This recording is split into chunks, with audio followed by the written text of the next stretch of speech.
Ceci est un livre audio autogénéré par Google. Collection métaphysique au quotidien, dirigée par Bruno Bérard et Annie Sidéron.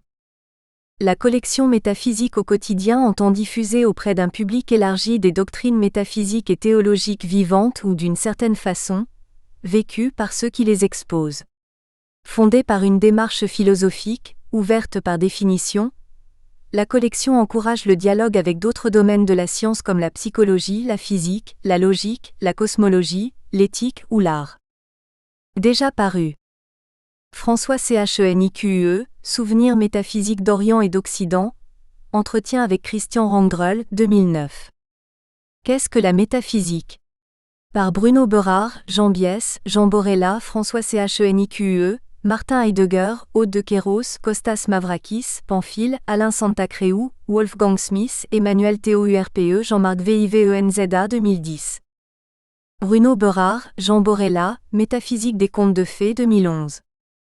Jean Biès, Le soleil se lève à minuit, Initiation aux sagesses du quotidien 2011. Georges Brunon, L'art sans l'histoire de l'art 2012. Henri Giriat-Glaise, L'initiateur 2013. Wolfgang Smith, Réponse à Stephen Hawking, De la science à la science-fiction, traduit de l'anglais par Guylain Chétan, préface de Jean-Jacques Flamand SCJ 2013. Métaphysique et psychanalyse, par Bruno Bérard, Alain Brun, Michel Cazenave, Paul Dawalibi, David Lucas, Dominique Renier 2013. Jean Borella, La femme et le sacerdoce 2013. Wolfgang Smith, Réponse à Stephen Hawking, De la physique à la science-fiction, préface de Jean-Jacques Flamand, traduit de l'anglais par Guylain Chétan 2013. Philippe Vaillant, Le présent du conte, Étude sur l'oralité du conte traditionnel et ses fondements métaphysiques, 2013. Georges Brunon, L'art et son mystère, L'art sans ministère 2014. Physique et métaphysique, par Jean Borella et Wolfgang Smith, introduction de Bruno Bérard, traduction de l'anglais par Guylain Chétan 2018. Guillaume Libert, Albert Glaise et Jean-Claude Libert, L'expérience du sacré 2019. Jean Borella, Grain de sel d'un chrétien 2021. Silvano Panunzio, Métaphysique de l'évangile éternel 2021. Du même auteur, Bruno Bérard. Ouvrage. Introduction à une métaphysique des mystères chrétiens, en regard des traditions bouddhiques, hindoues, islamiques, judaïques et taoïstes, L'Harmattan 2005, Imprimatur, Paris, numéro 20 JANV. 2003. Jean Borella, La révolution métaphysique après Galilée, Kant, Marx, Freud, Derrida, L'Harmattan 2006, apostille de Jean Borella. Introduction à la métaphysique. Les trois songes, préface de M. Cazenave, L'Harmattan 2009. Métaphysique du paradoxe, T. 1. Paradoxe et limites du savoir, T. 2. La connaissance paradoxale, L'Harmattan 2019. La Curia, un philosophe et théologien occultisant au XIXe siècle, T. 1 et 2, ART édition 2020. Métaphysique du sexe, L'Harmattan 2022. La démocratie du futur, le partage du pouvoir, L'Harmattan 2022. Avec Jean Borella. Métaphysique des contes de fées, L'Harmattan, 2011. En anglo-américain. A Metaphysics of the Christian Mystery.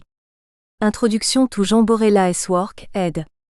John Champu Tacoma, wa Angelico Press 2018. En italien. Introduzione a una Metaphysica Christiana, Roma, Simtria, 2021. Ouvrage collectif dire. Qu'est-ce que la métaphysique, L'Harmattan 2010. Métaphysique et psychanalyse, L'Harmattan 2013. Physique et métaphysique, L'Harmattan 2018. En anglo-américain. Rediscovering the Integral Cosmos, Physics, Metaphysics and Vertical Causality, Bruno Bérard. Introduction, Jean Borella, Wolfgang Smith, Angelico Press 2018. Préface. Qu'est-ce que la métaphysique? Collectif L'Harmattan 2010. Jean Biès, Le soleil se lève à minuit. Initiation aux sagesses du quotidien, L'Harmattan, 2011. Métaphysique et psychanalyse, collectif L'Harmattan 2013. Physique et métaphysique, collectif L'Harmattan 2018.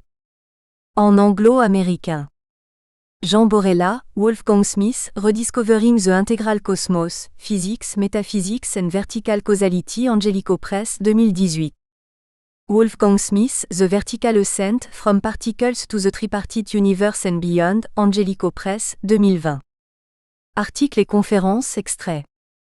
Jean Borella, Distinguer entre intelligence et raison, in au commencement et le cœur, Alain Santacreu dire, L'Harmattan 2010. René Guénon, L'ésotérisme et le christianisme, in au commencement et le cœur, Alain Santacreu dire, L'Harmattan 2010. Faut-il être intelligent pour être sauvé?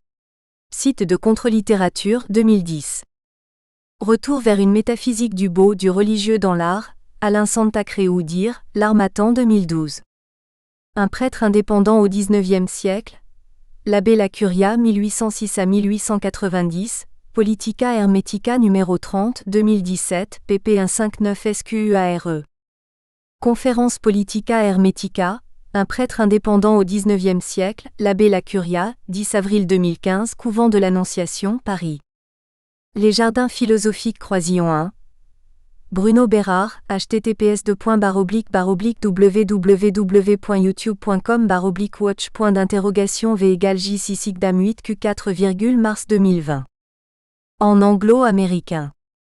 Unmasking, site de philos-sophia.org, 22 février 2018. En italien. La Metafisica comme antidogmatismo e non sistema, trad. Aldo Lafata, Il Corriere Metapolitico, 3e année, numéro 9, décembre 2019. Chronosophia, Riflessioni sulla fin dei tempi, trad. Aldo Lafata, Il Corriere Metapolitico, 4e année, numéro 10, avril 2020. La Guarigione in due tempi, trad. Aldo Lafata, Il Corriere Metapolitico, 5e année, numéro 13, avril 2021. L'Ologramma Cristologico o il Cristo Olagrammatico, trad. Aldo Lafata, Il Corriere Metapolitico, 5e année, numéro 14, septembre 2021. Exergue. 3 choses m'ont amené à engager ce projet. La première, ce sont les questions métaphysiques que chacun se pose comme « Qu'y avait-il avant ? Qu'y aura-t-il après ?» La seconde, c'est la nécessité pour le plus grand nombre d'accéder aux belles réponses de la pensée humaine depuis 2500 ans autrement qu'à travers des livres de spécialistes, peu faciles d'accès. Et la troisième aura été l'opportunité de rencontrer Bruno Bérard.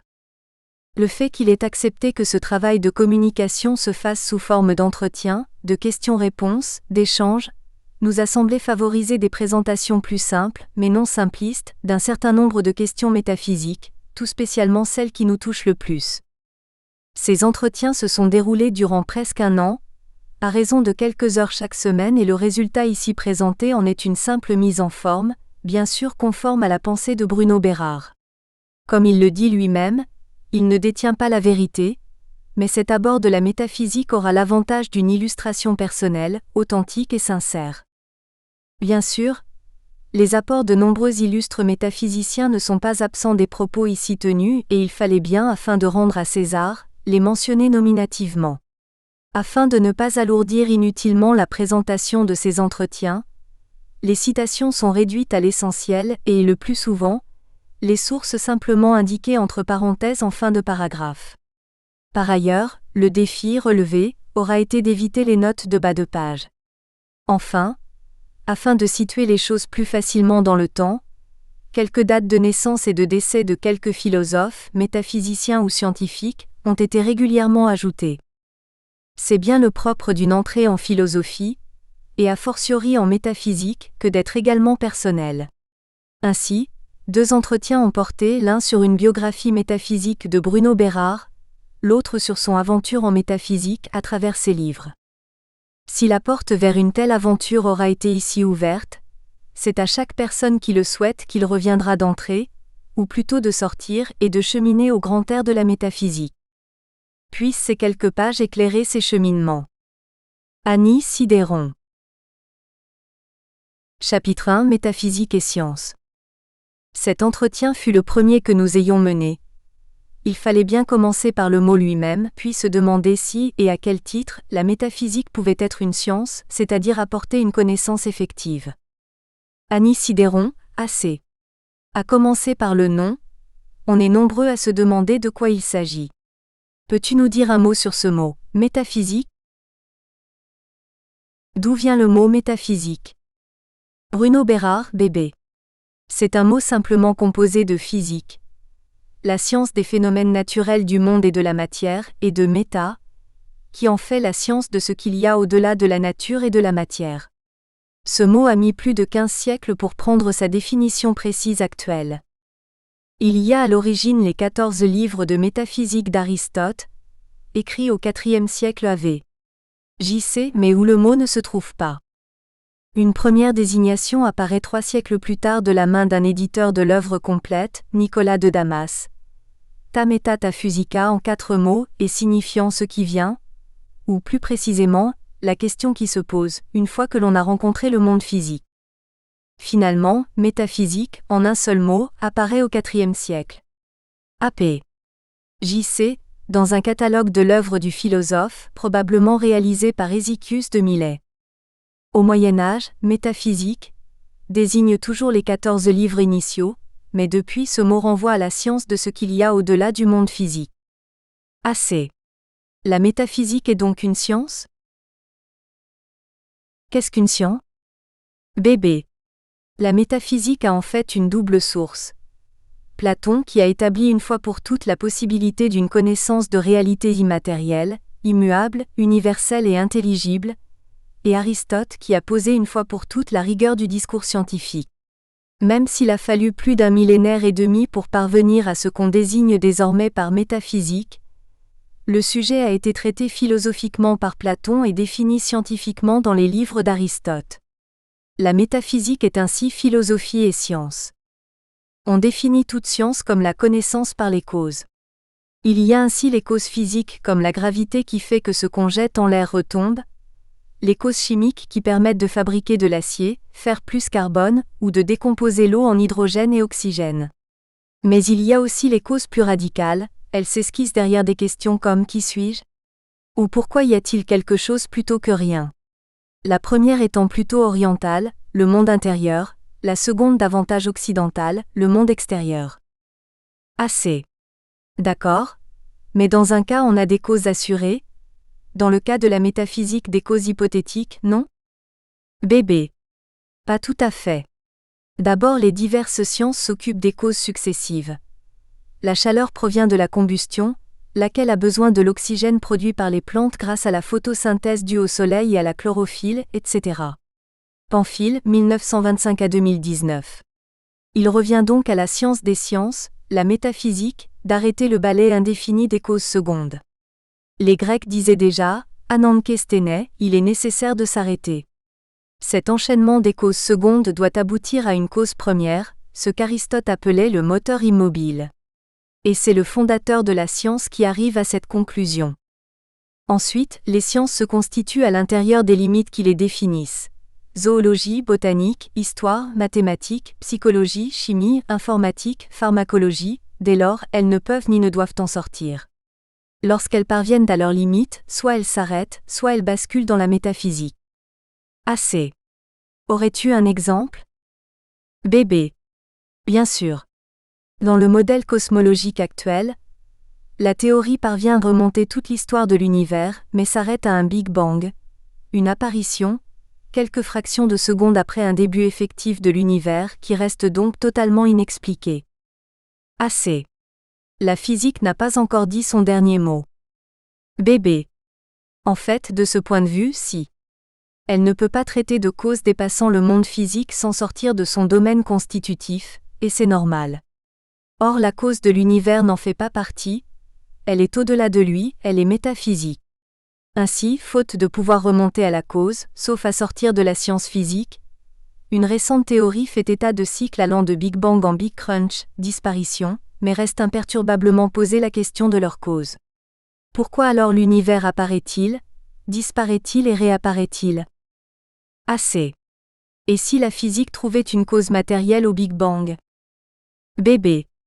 Pourquoi pas? Mais quelle sera la cause de cette cause matérielle? On entre alors dans des régressions indéfinies, des suites de causes secondes dont il faut pourtant bien sortir. C'est-à-dire que, pour le dire de façon simpliste, à côté des questions comment, il y a la question pourquoi. Dit autrement, pour les sciences de la nature il s'agit d'expliquer, pour les sciences de l'esprit de comprendre, Dilthey 1833-1911.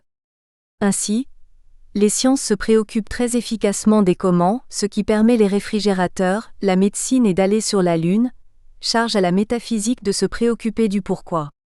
La pensée scientifique s'accomplit dans la technologie, la pensée métaphysique est perpétuelle. Assez. Voilà donc la limite de la science, son efficacité pragmatique. C'est déjà pas mal. Bébé. Tout à fait. En revanche, s'il s'agit davantage de connaître que de faire, la métaphysique reprend tous ses droits. Bien sûr, il y a des connaissances scientifiques, mais il s'agit généralement de théories provisoirement confortées par l'expérience, c'est-à-dire davantage des hypothèses ou des constatations que des explications. L'ambition métaphysique réside dans la recherche, le développement d'une explication. Assez. Je comprends que la science ait des limites, la métaphysique n'en a-t-elle pas ? Les limites de la science. Bébé. Avant de répondre à cette question, je voudrais préciser ces limites de la science. Ma compréhension est qu'elles sont de 4 ordres. Le premier est dans la nature de leur constitution comme science.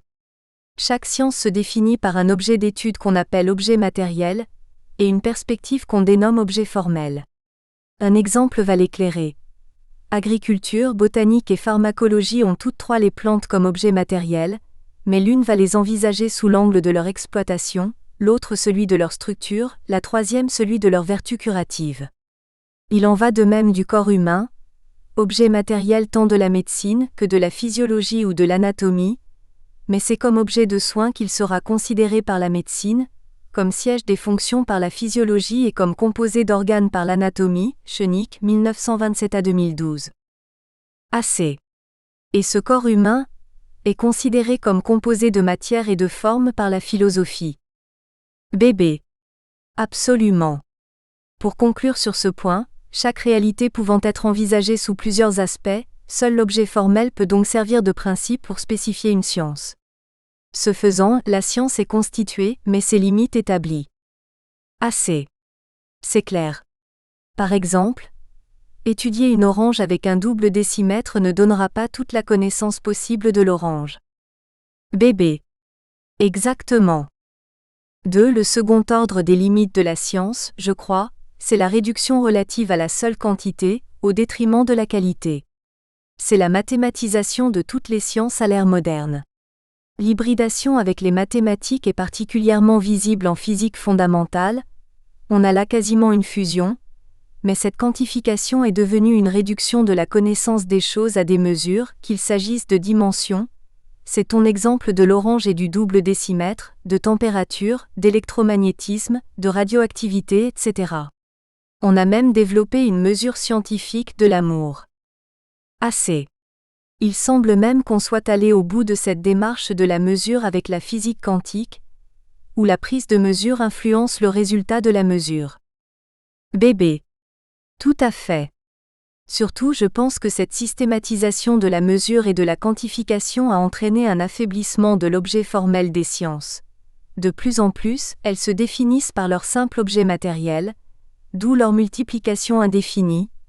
Oncologie, algèbre homologique, géométrie convexe, neurobiologie, informatique quantique, coléoptérologie, astronomie extragalactique, arachnologie, etc. Il y a aussi ce troisième ordre des limites de la science. 3. Ce troisième ordre réside dans les limites de la connaissance que la science a elle-même découverte dans le champ même de son objet. Il y a les limites constructives, le fameux théorème de Gödel en mathématiques ou Popper en physique sur la certitude réduite à une confiance relative envers une hypothèse, les limites prédictives, de systèmes pourtant déterministes en mathématiques ou l'impossibilité de prédire à coup sûr le résultat d'une mesure en physique quantique, les limites ontologiques, les objets mathématiques existent-ils ? Y a-t-il un objet quantique indépendant aux propriétés propres ?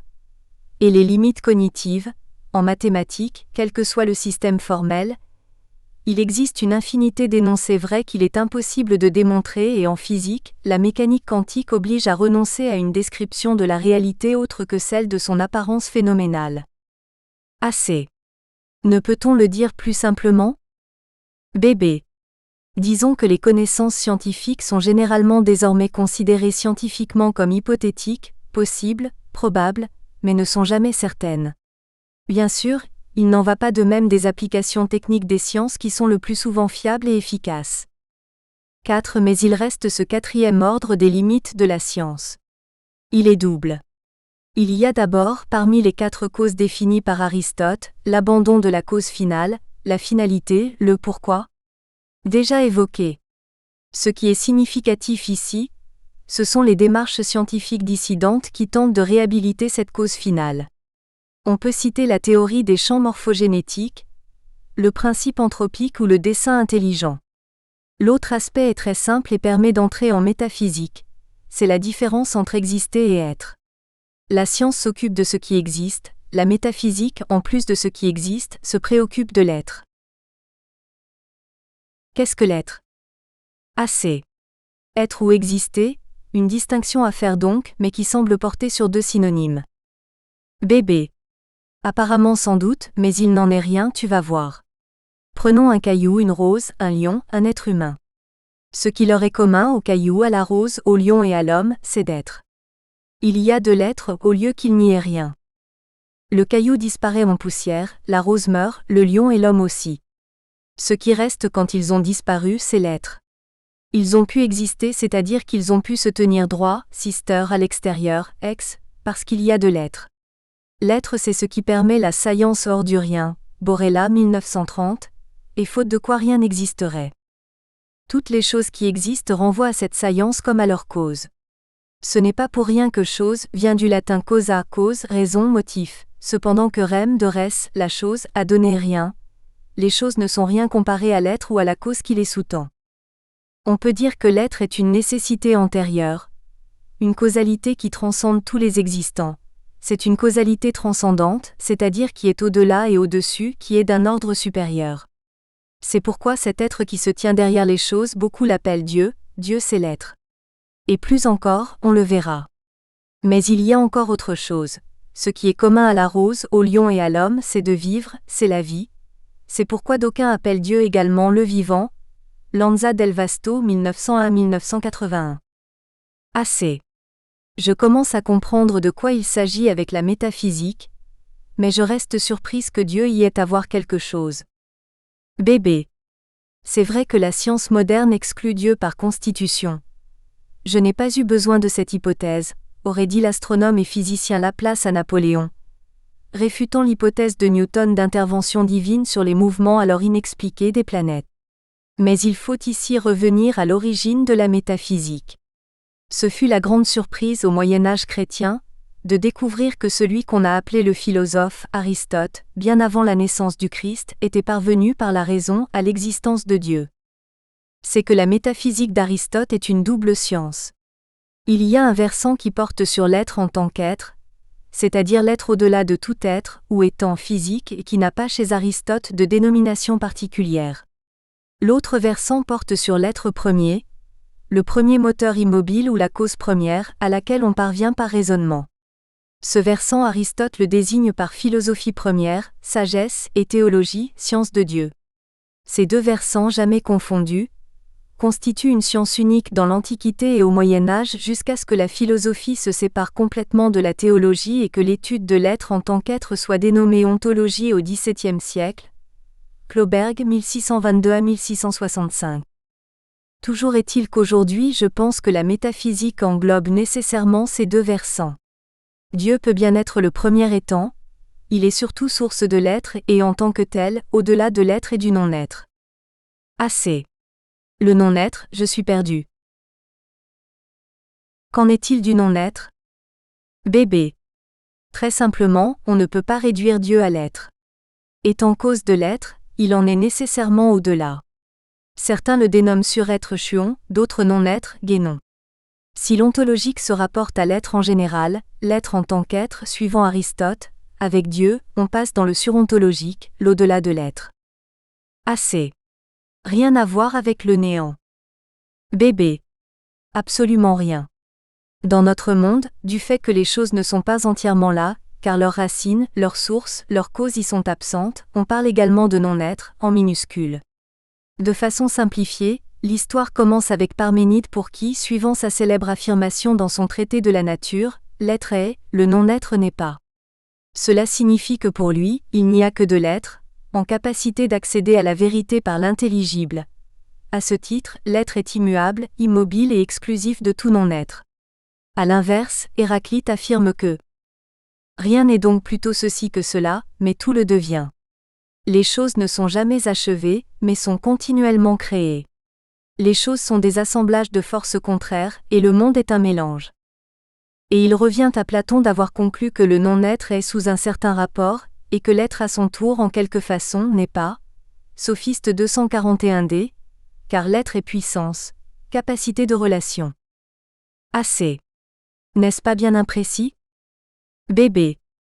Certes, ce n'est pas la définition ultime de l'être, qui échappe forcément, mais elle rappelle que l'être se repère à la fois par l'idée d'identité, son affirmation, et par l'idée d'altérité, ses relations à ce qui n'est pas lui. Un être est à la fois ce qu'il est, un lion par exemple, et tout ce qu'il n'est pas. Un lion n'est pas un chat par exemple, de telle sorte qu'il n'y a jamais de définition achevée et surtout qu'être et non-être ne sont pas contraires mais simplement autres. Quand nous énonçons le non-être, ce n'est point là, ce semble, énoncer quelque chose de contraire à l'être, mais seulement quelque chose d'autre. Nous espérons que vous avez apprécié cet aperçu. Pour continuer à écouter ce livre audio sur Google Play Livres, utilisez le lien dans la description de la vidéo.